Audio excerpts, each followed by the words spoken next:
अस्सलाम वालेकुम dear student. आज का जो मेरा टॉपिक है उसमें हमने डिस्कस करना है जो क्लास 10th का जो सेकंड चैप्टर है उसके हमने रिव्यू के क्वेश्चन को डिस्कस करना है और उसमें भी मेनली हमने एमसीक्यूज़ को आज क्या करना है डिस्कस करना है। सही है, तो आइए हम पहला एमसीक्यू डिस्कस करते हैं। तो पहला जो हमारे पास एमसीक्यूज़ है, the human urinary system consist of, कि ह्यूमन का जो यूरिनरी सिस्टम है वो कितने कंपोनेंट पर मुश्तमिल होता है। तो हम ये लेक्चर में भी बड़ी डिटेल से पढ़ चुके हैं, एक दफ़ा मैं आपको यहाँ पे बता देता हूँ। अगर हम component of human urinary system की बात करें तो उसमें 4 कंपोनेंट हमारे पास आ जाते हैं। ठीक है, वो 4 कंपोनेंट कौन कौन से हैं वो मैं आपको यहाँ पे बता देता हूँ। सही, अब इसमें जो पहला कंपोनेंट है वो हमारे पास कौन सा है, किडनी। पहला कंपोनेंट कौन सा है, किडनी। सेकंड कंपोनेंट कौन सा है, यूरेटर। क्या है, यूरेटर। थर्ड कंपोनेंट कौन सा है हमारे पास, यूरिनरी ब्लैडर। कौन सा, यूरिनरी ब्लैडर और यूरेथ्रा। तो ये हमारे पास कितने कंपोनेंट हैं, 4 कंपोनेंट हैं इसके ह्यूमन यूरिनरी सिस्टम। ये हमारा शॉर्ट क्वेश्चन भी था, हमने जब ये टॉपिक स्टार्ट किया था तो उसमें मैंने डिटेल से बताया। सही है, तो इसमें पहला एमसीक्यू का जो ऑप्शन नंबर ए है वो कौन सा है, रेक्टम, लंग्स, किडनी, यूरेटर। ये ऑप्शन इनकरेक्ट है। सेकंड ऑप्शन हमारे पास है किडनी, यूरेटर, यूरिनरी ब्लैडर। ये भी इनकरेक्ट है। थर्ड ऑप्शन हमारे पास skin, liver, lungs and kidneys. ये भी इनकरेक्ट है। अब ऑप्शन नंबर जो डी है ये हमारे पास करेक्ट है कि kidney, ureter, urinary bladder and urethra. तो एमसीक्यू नंबर हमारे पास जो 1 है इसका ऑप्शन नंबर हमारे पास कौन सा करेक्ट है, डी करेक्ट है। सही है, ये मैंने आपको डिटेल से यहाँ पे समझा भी दिया। सही, अब हम एमसीक्यू नंबर सेकंड को देखते हैं कि which organ is responsible for filtering the blood, कि ब्लड को फिल्टर करने के लिए कौन सा ऑर्गन इस्तेमाल होता है। पहला ऑप्शन है इंटेस्टाइन के आंतें हमारे पास इस्तेमाल होती है, नहीं। सेकंड ऑप्शन है ब्रेन, ब्रेन नहीं इस्तेमाल होता। थर्ड ऑप्शन स्टमक और फोर्थ ऑप्शन किडनी। तो किडनी हमें पता है कि किडनी के अंदर नेफ्रॉन्स होते हैं, मिलियन ऑफ नेफ्रॉन, वो यूज़ होते हैं फिल्टर फॉर ब्लड को। ब्लड को फिल्टर करने के लिए क्या इस्तेमाल होती है, किडनी। तो एमसीक्यू नंबर हमारे पास जो सेकंड है इसका भी ऑप्शन नंबर डी क्या है हमारे पास करेक्ट है। सही है, अब हम एमसीक्यू नंबर जो है ना वो थर्ड को डिस्कस कर लेते हैं। एमसीक्यू नंबर जो थर्ड है उसकी स्टेटमेंट है the tube between kidney and urinary bladder, कि यूरिनरी ब्लैडर, ये हमारा यूरिनरी ब्लैडर हो गया, और किडनी, इनके दरमियान में हमारे पास कौन सी ट्यूब होती है, तो कौन सी होती है, यूरेटर। तो पहला ऑप्शन हमारे पास यूरेटर ही है, तो ऑप्शन नंबर जो ए है ये करेक्ट है। यानी एमसीक्यू नंबर जो हमारे पास 3 है इसका ऑप्शन नंबर ए क्या है हमारे पास करेक्ट है। सही है, अब हम एमसीक्यू नंबर 4 की बात कर लेते हैं। एमसीक्यू नंबर 4 क्या है, the body balance of the water, salt, temperature, glucose term है, कि हमारी बॉडी के अंदर के साल्ट, वाटर, टेम्परेचर और ग्लूकोज जो मेंटेन होते हैं इसमें कौन सा प्रोसेस होता है, ये प्रोसेस होता है होम्योस्टेसिस का। कौन सा, होम्योस्टेसिस। तो इसमें हमारे पास ऑप्शन नंबर ए एक्सक्रीशन, नहीं, एक्सक्रीशन में जो ना वो रिमूवल किया जाता है नाइट्रोजीनियस वेस्ट का। और बी ऑप्शन है tubular secretion, C option homeostasis और 4 ऑप्शन रीअब्जॉर्प्शन। तो हमारे पास जो एमसीक्यू नंबर 4 है इसका ऑप्शन नंबर हमारे पास कौन सा करेक्ट है, सी करेक्ट। सही,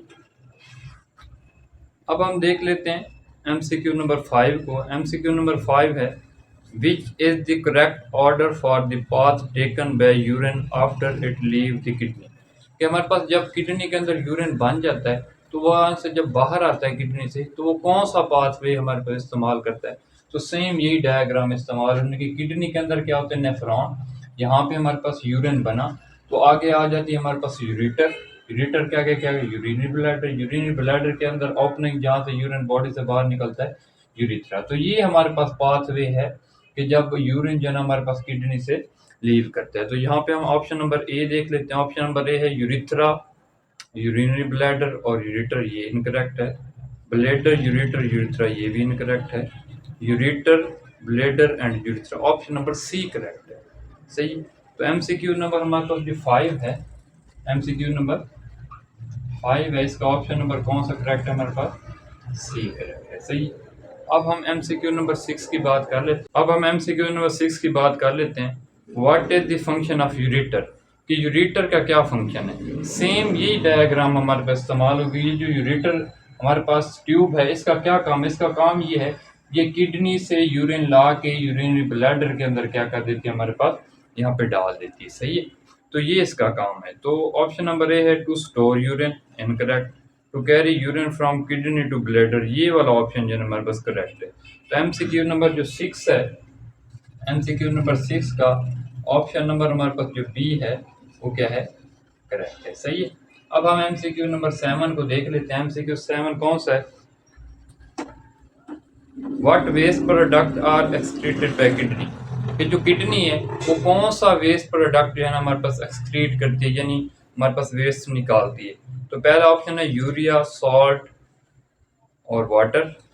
सेकंड ऑप्शन है सॉल्ट, वाटर, कार्बन डाइऑक्साइड, ये इनकरेक्ट है। Urea and water.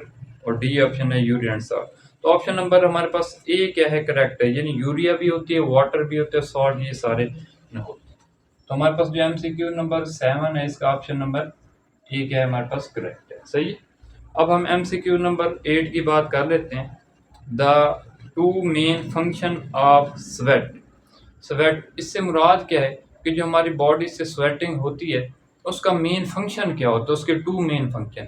एक तो उसका काम ये होता है कि वो हमारी बॉडी को कूल कर देता है। जब भी स्वेटिंग होती है तो उससे क्या होता है कि हमारी बॉडी कूल हो जाती है। और दूसरा जो वेस्ट वगैरह होता है वो भी आयंस की फॉर्म में, यूरिया वगैरह, वो भी उस स्वेटिंग के जरिए रिमूव हो जाता है। तो इसमें पहला ऑप्शन है to keep the body cool, to remove the excessive protein, ये ऑप्शन हमारे पास इनकरेक्ट है। सेकंड ऑप्शन कौन सा है, to keep the body warm and filter the blood, ये इनकरेक्ट है।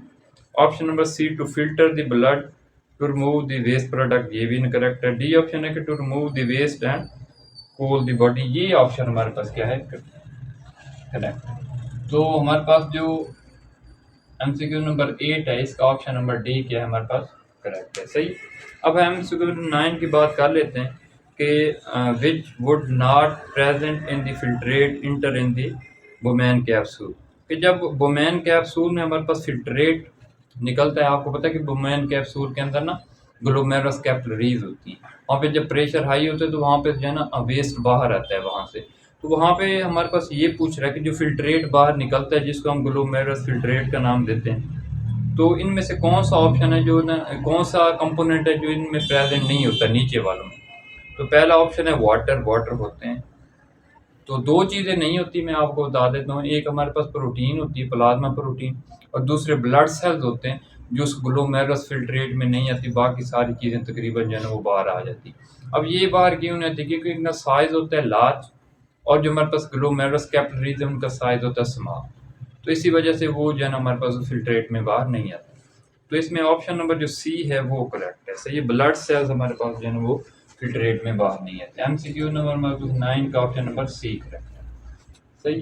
लास्ट एमसीक्यूज है हमारे पास कि ड्यूरिंग पेरिटोनियल डायलिसिस जो वेस्ट होता है मटेरियल वो मूव फ्रॉम, कि जब पेरिटोनियल डायलिसिस होती है तो वेस्ट मटेरियल कहाँ से कहाँ मूव करता है। तो मैंने ये बड़ी डिटेल से बताया था लेक्चर में कि पेरिटोनियल डायलिसिस में क्या होता है कि पेरिटोनम के ऊपर ब्लड वेसल प्रेजेंट होती हैं, वहाँ से वेस्ट निकल के डायलिसिस फ्लूइड में आना शुरू हो जाता है। सही। तो एमसीक्यू नंबर जो हमारे पास 10 है, इसका ऑप्शन नंबर सी करेक्ट है। आंसर करेक्ट है ऑप्शन नंबर सी। अब इसकी रीज़न भी मैंने बताई थी कि डिफ्यूजन के थ्रू, ऑस्मोसिस के थ्रू वेस्ट जो है वो निकल के डायलिसिस फ्लूइड में आना शुरू हो जाता है। सही। तो ये था हमारा आज का टॉपिक। अगर आपका क्वेश्चन है तो आप कमेंट सेक्शन में पूछ सकते हैं। आज के लिए इतना, अल्लाह हाफ़िज़।